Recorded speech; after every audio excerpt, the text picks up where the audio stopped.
क्या आपको पता है, जो चीज़ फ्री होती है ना, वही सबसे ज़्यादा कीमती होती है। जैसे नींद, शांति, आनंद, हवा, पानी, प्रकाश, सच्चा प्रेम और हमारी सांसें। लेकिन विडंबना ये है कि हम इन्हीं चीज़ों की सबसे ज़्यादा बेकदरी करते हैं। और ये सभी वो चीज़ें हैं जो करोड़ों रुपए खर्च करके भी हमें नहीं मिल सकती। सबसे बड़ा कारण कि हम इन सब चीज़ों की कदर नहीं करते वो है हमारी भागती दौड़ती ज़िंदगी और हमारा गलत विश्वास कि ये ज़िंदगी ऐसे ही चलती है। हम सभी अपनी ज़िंदगी में अलग अलग रोल और ड्यूटी निभाते हैं। हो सकता है आप किसी के बेटे हों या बेटी हों, किसी के माता या पिता हों, या फिर किसी के पति या पत्नी हों। लेकिन क्या कभी आपको ऐसा लगा है कि आप अपनी ड्यूटी पूरी करते करते थक चुके हैं, आपके पास अपने लिए समय ही नहीं है? क्या आपको कभी ऐसा लगा है कि आपकी खुद की कोई लाइफ ही नहीं है और आप बस अपनी ड्यूटी पूरी करते जा रहे हैं? असल में हम जिस भागती दौड़ती दुनिया में जी रहे हैं, उसी के कारण हमें ऐसा महसूस होता है जैसे कि हमारी कोई अपनी पर्सनल लाइफ है ही नहीं, जैसे इस दुनिया में हम एकदम अकेले हैं। आज की इस भाग दौड़ भरी जिंदगी में हमें हर एक चीज़ चाहिए और तुरंत चाहिए। आज किसी के पास इतना समय नहीं है कि वह कुछ पल निकाल कर अपनी ज़िंदगी के बारे में सोचे। लेकिन इसका भी एक समाधान है जो कि आपको इस वीडियो में मिलेगा। इस वीडियो में आपको सुकून, हिम्मत और नॉलेज के बारे में सीखने को मिलेगा। तो आइए शुरू करते हैं एक कहानी के माध्यम से। एक बार एक दुखी और परेशान व्यक्ति एक बौद्ध भिक्षु के पास जाता है और उनसे कहता है, मुनिवर, मैं बहुत दुखी हूँ, कृपया मुझे मेरे दुखों को दूर करने का कोई तरीका बताएं। बौद्ध भिक्षु ने व्यक्ति से पूछा, तुम्हें क्या लगता है, तुम्हारे दुखों और परेशानियों के लिए कौन जिम्मेदार है? व्यक्ति ने कहा, ये दुनिया, ये समाज, ये लोग, मेरा परिवार और मेरी परिस्थितियाँ। व्यक्ति से यह उत्तर सुन बौद्ध भिक्षु मुस्कुराए और बोले, जब तुम उदास होते हो या खुश होते हो तो तुम्हें क्या लगता है कि क्या यह दुनिया तुम्हारी उदासी और खुशी के लिए जिम्मेदार है? अगर तुम ऐसा सोचते हो तो ये बिल्कुल गलत सोच रहे हो। असल में ये तुम्हारे ऊपर निर्भर करता है कि तुम दुनिया को किस नज़र से देखते हो। दुनिया ने हमें गरीबी या दुख या खुशियाँ नहीं दी हैं, बल्कि इस दुनिया से जो जानकारी हम लेते हैं उसी से हमारी मानसिक अवस्था निर्धारित होती है कि हम कैसा महसूस करेंगे। असल में इंसानी दिमाग बना ही ऐसा है कि इसमें नकारात्मक विचार पहले आता है। यानी कि इंसान का स्वभाव ही ऐसा होता है कि वह सकारात्मक से पहले नकारात्मक बातें ज़्यादा सोचता है। सच बात तो ये है कि हमें अपने जीवन में खुशी के पल ढूंढने पड़ते हैं। हमें खुद को ऐसा तैयार करना पड़ेगा कि हम हर पल, हर स्थिति में खुश रह सकें, क्योंकि खुशी किसी मौके की मोहताज नहीं है। यह तुम पर निर्भर करता है कि तुम खुश रहना चाहते हो या दुखी। गौतम बुद्ध की एक बहुत ही प्रसिद्ध कहावत है, आप जो देखते हैं वह दिखाता है कि आप कौन हैं। यानी कि हमारा नज़रिया हमारे व्यक्तित्व और हमारी सोच पर निर्भर करता है। जैसे अगर हम नकारात्मक हैं तो दुनिया में हर चीज़ हमें नकारात्मक लगेगी, और अगर हम सकारात्मक हैं तो हम हर चीज़ को सकारात्मक नज़र से देखेंगे। जैसे कि बुद्ध की नज़रों में हर इंसान ही बुद्ध स्वरूप था। अगर तुम अंदर से खुश हो तो यह दुनिया तुम्हारे लिए एक खुशहाल जगह है, लेकिन अगर तुम उदास हो तो फिर तुम्हें चारों तरफ उदासी ही नजर आएगी। यानी कि सब कुछ हमारे नज़रिए पर निर्भर करता है। लोग एक ही स्थिति पर अलग अलग तरह की प्रतिक्रिया देते हैं, और ये प्रतिक्रिया उनके मन को शांति भी दे सकती है और सिरदर्दी भी। जैसे अगर कभी किसी का दिन बुरा जाता है तो फिर वो हर चीज़, हर घटना को उसी से जोड़कर देखने लगता है।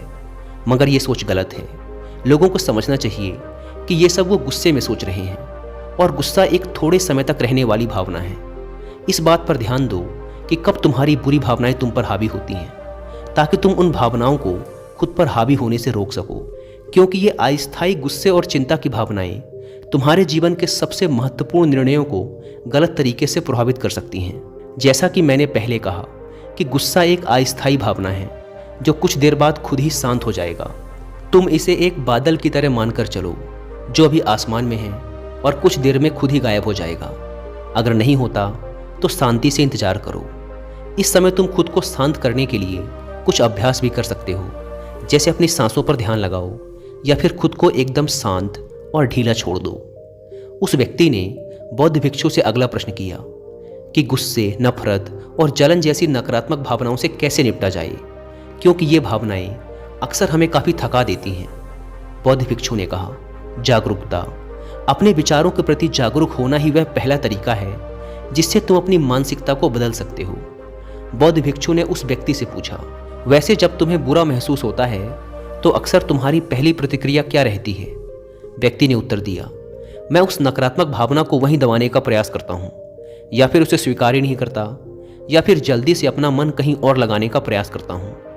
व्यक्ति के ये उत्तर सुन बौद्ध भिक्षु मुस्कुराए और बोले, लेकिन मैं तुम्हें बता दूं कि ये सारी ही कोशिशें बेकार हैं, क्योंकि अंत में यही नकारात्मक भावनाएं तुम पर हावी हो सकती हैं। व्यक्ति ने पूछा, तो फिर ऐसी स्थिति में मुझे क्या करना चाहिए? बौद्ध भिक्षु ने कहा, अगली बार जब तुम पर नकारात्मक भावनाएं हावी हों और तुम बुरा महसूस करो तो उसे ऐसे देखो जैसे कि वो भावनाएं तुम्हारा हिस्सा है ही नहीं। जैसे कोई पैदल चलता हुआ इंसान राह चलते हुए दूसरे इंसान को देखता है, मान लेना कि यह तुम्हारा हिस्सा है ही नहीं, तो अब यह तुम्हें कैसे परेशान कर पाएगा?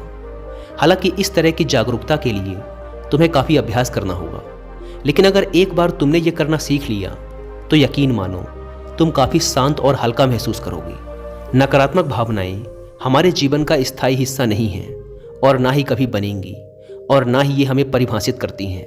इसीलिए अपने अंदर उठने वाली हर एक नकारात्मक भावना पर पूरी जागरूकता के साथ ध्यान दो। नकारात्मक विचार आते हैं तो आने दो, उन्हें जबरदस्ती दबाने का प्रयास मत करो, वरना ये तुम्हारा पीछा कभी नहीं छोड़ेंगे।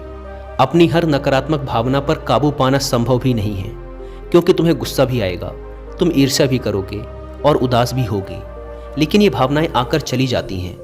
उसके बाद तुम फिर से खुश और शांत महसूस करोगे और तुम्हें उसी पल का इंतजार करना है। व्यक्ति ने बौद्ध भिक्षु से अगला प्रश्न किया, मुनिवर, संबंधों का हमारे जीवन में कितना महत्व है और गहरे रिश्ते व नए दोस्त कैसे बनाए जाते हैं? बौद्ध भिक्षु ने कहा, दूसरों के साथ अच्छे रिश्ते बने रहने पर लोग सुरक्षित महसूस करते हैं। इससे मानसिक शांति बनाए रखने में भी सहायता मिलती है। किसी परेशानी या विपदा के समय लोगों को कोई ऐसा व्यक्ति चाहिए होता है जो उनके साथ खड़ा रहे। सोचो, अगर तुम्हारा कोई प्रियजन तुम्हें छोड़कर चला जाए तो क्या तुम्हारी महंगी गाड़ी तुम्हें तसल्ली दे पाएगी? क्या तुम्हारा आलीशान घर तुम्हें तुम्हारी मुसीबत से बाहर निकालने में मदद करेगा? नहीं, क्योंकि चीज़ें इंसान की जगह नहीं ले सकती। तुम चाहे कितने ही अमीर क्यों न बन जाओ, मुसीबत के समय तुम्हारा परिवार और तुम्हारे सच्चे मित्र ही तुम्हारे काम आएंगे। अगर तुम्हें नए मित्र बनाने और अच्छा रिश्ता बनाए रखने में परेशानी होती है तो सबसे पहले अपना नज़रिया बदलो। बिना लोगों को अच्छे से जाने उनके बारे में अपनी गलत राय बनाना बंद करो। तुम जितना खुले दिल और दिमाग के साथ अपना जीवन जियोगे, तुम उतनी ही आसानी से लोगों को समझ पाओगे। ज़्यादातर समय तो ऐसा होता है कि हम किसी को ठीक से जाने बिना ही उसके बारे में एक राय बना लेते हैं। हम पहले से ही मानकर चलते हैं कि वह इंसान ऐसा होगा या वैसा होगा। इसीलिए दूसरों के बारे में जानने और समझने के लिए थोड़ा समय लो। हो सकता है कि सामने वाले को लेकर बाद में तुम्हारी राय एकदम से बदल जाए। एक बात याद रखो, सच्ची दोस्ती तभी होगी जब तुम सच्चे बनोगे। जब तुम खुले दिल से बात करोगे तभी सामने वाला भी अपने दिल की बात कहने की हिम्मत करेगा। याद रखो, ठंडे स्वभाव वाले व्यक्ति से हर कोई किनारा करने की कोशिश करता है। ये तो हो गई नए दोस्त बनाने की बात, लेकिन अगर तुम्हारे पहले से ही दोस्त हैं, रिश्ते हैं और उनके साथ तुम्हारे रिश्ते टूटने की कगार पर हैं, तब तुम्हें क्या करना चाहिए? एक बात हमेशा याद रखो, एक अच्छा रिश्ता बनाए रखना ऐसा ही है जैसा ठंड रातों में आग के पास बैठना। जैसे अगर तुम आग से बहुत दूर बैठोगे तो तुम्हें उसकी गर्माहट का एहसास नहीं होगा, और अगर तुम बहुत पास बैठ गए तो फिर तुम्हें ज़्यादा गर्मी लगेगी। ठीक ऐसा ही जब किसी रिश्ते में करीबियाँ ज़्यादा बढ़ जाती हैं तो अक्सर बोरियत होने लगती है। इसीलिए तुम्हें अपने रिश्तों में संतुलन बनाकर चलना होगा। बेशक अपने रिश्तों में मजबूती लाओ, लेकिन इतनी करीबी भी मत रखो कि सामने वाले को घुटन महसूस होने लगे। रिश्तों में भी थोड़ी दूरियां होनी चाहिए, जिससे तुम्हारे दोस्तों और करीबी लोगों के साथ एक मजबूत रिश्ता हमेशा के लिए बना रहे। व्यक्ति ने बौद्ध भिक्षु से अगला प्रश्न किया, लोग क्या कहेंगे, इस डर को कैसे खत्म करें? बौद्ध भिक्षु ने कहा, अब जो 3 बातें मैं तुम्हें बताने जा रहा हूँ उन्हें गांठ बांध लो, क्योंकि ये तीनों ही बातें तुम्हें खुश रहने में काम आएंगी। सबसे पहली बात, लोग तुम पर उतनी दिलचस्पी नहीं लेंगे जितना तुम चाहते हो।